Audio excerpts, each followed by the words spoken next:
Hace 100 años, si enfermabas no ibas al consultorio. El consultorio venía a ti. Y a veces, el pago no eran billetes, sino una gallina, un costal de maíz o un poco de leña. En el México de finales del siglo XIX y principios del XX, la mayoría de la población vivía en zonas rurales o pueblos pequeños. Las ciudades grandes tenían hospitales y consultorios, pero para quienes vivían lejos, el médico era un visitante ocasional que recorría caminos de tierra, en caballo, carreta o incluso a pie. No había líneas telefónicas para avisar, ni ambulancias para emergencias. Si alguien enfermaba, un familiar iba al pueblo a buscar al médico y lo traía de regreso para atender al paciente en casa. Allí, sobre la mesa de la cocina o al lado de la cama, se tomaban decisiones que podían significar la vida o la muerte. En esas comunidades, el médico no era solo un profesional, era parte del tejido social. Sabía quién estaba embarazada, quién padecía de los bronquios, quién necesitaba reposo y quién simplemente fingía para no ir a trabajar al campo. Pero, ¿cómo llegaba un médico a tener esos conocimientos? En el México de entonces, formarse como médico no era nada fácil. Y en el siguiente tramo te voy a contar dónde estudiaban, cómo aprendían y por qué su oficio combinaba ciencia, tradición y mucha improvisación. A finales del siglo XIX, convertirse en médico en México era un camino reservado para muy pocos. Las principales escuelas estaban en ciudades grandes, como la Escuela Nacional de Medicina en la Ciudad de México, fundada en 1833, o las facultades en Guadalajara y Puebla. El estudiante debía viajar, mantenerse en la ciudad y pagar sus estudios. Algo imposible para la mayoría de las familias campesinas. Quienes lograban entrar pasaban años estudiando anatomía, fisiología, farmacología, muchas veces con libros importados de Europa y clases en latín. Las prácticas incluían atender pacientes en hospitales, como el de San Andrés o el Hospital Civil de Guadalajara, y en algunos casos presenciar cirugías sin anestesia moderna, pues el uso de éter y cloroformo apenas se popularizaba. Pero no todos los médicos rurales tenían una formación académica completa. En comunidades lejanas había curanderos y practicantes que habían aprendido de otros médicos, o incluso de la experiencia directa, asistiendo partos, tratando heridas y aplicando remedios herbolarios transmitidos por generaciones.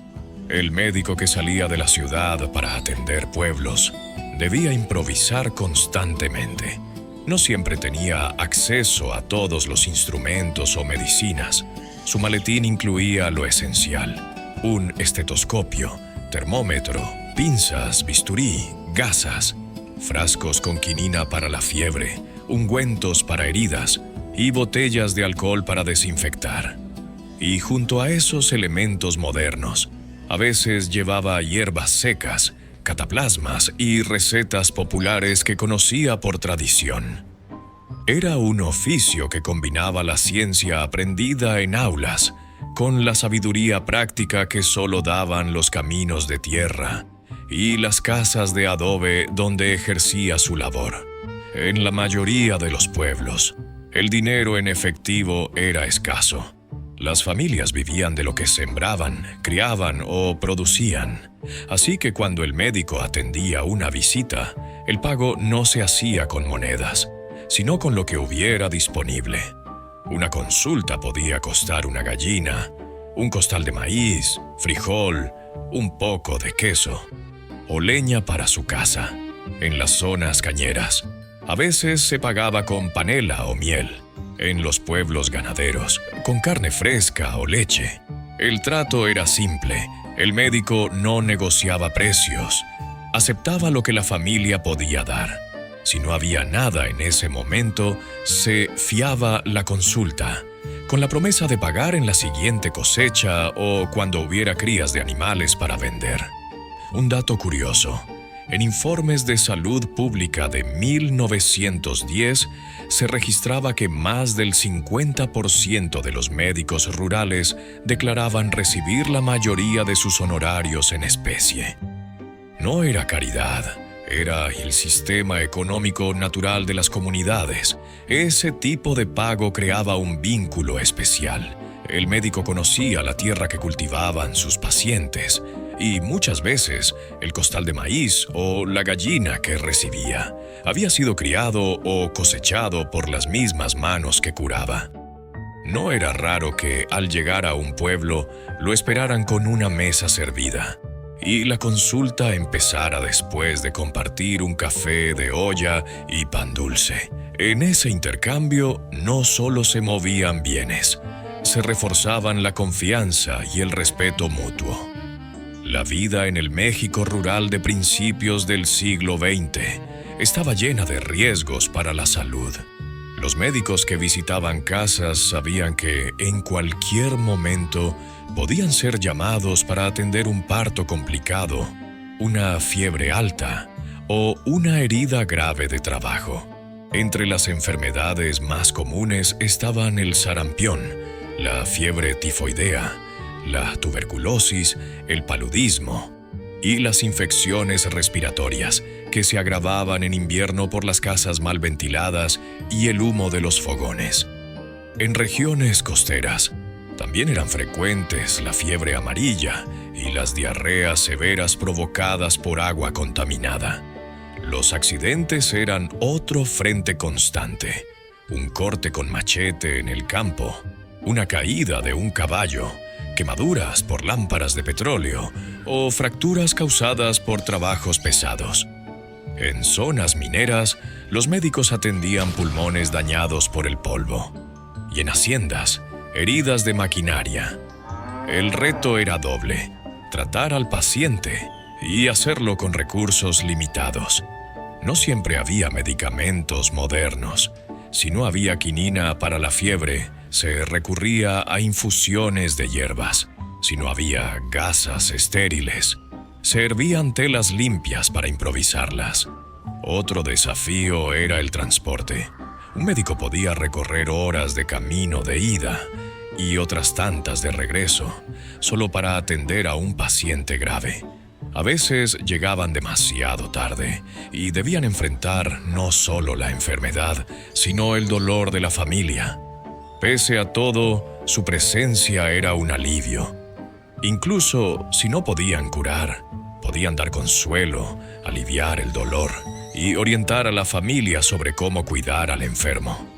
A partir de la década de 1940, el sistema de salud en México comenzó a transformarse.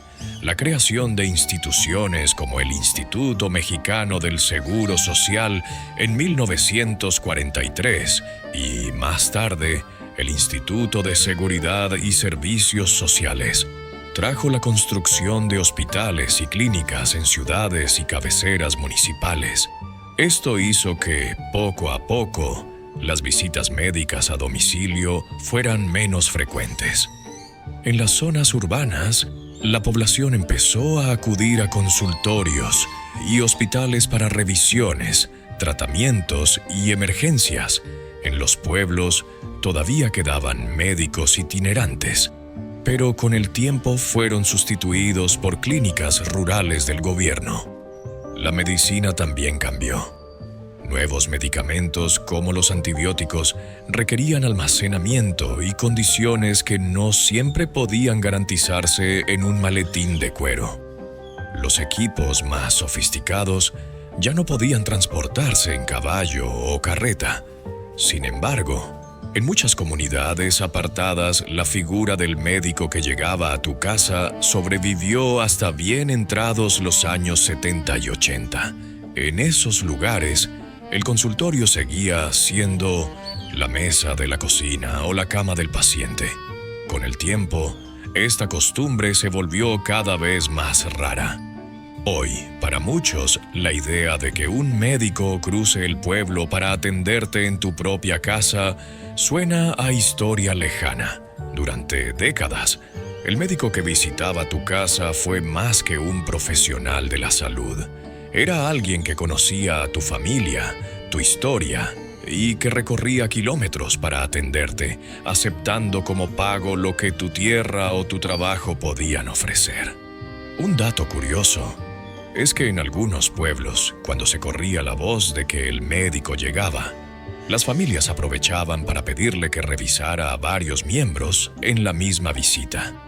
Y así, en un solo día, podía atender a medio pueblo. Hoy esa figura casi ha desaparecido, pero en la memoria de muchos sigue vivo el recuerdo de aquel hombre o mujer que llegaba con su maletín, se sentaba junto a la cama y hacía lo posible por devolver la salud. Y ahora, la pregunta va para ti. ¿En tu familia, alguien llegó a vivir una visita así?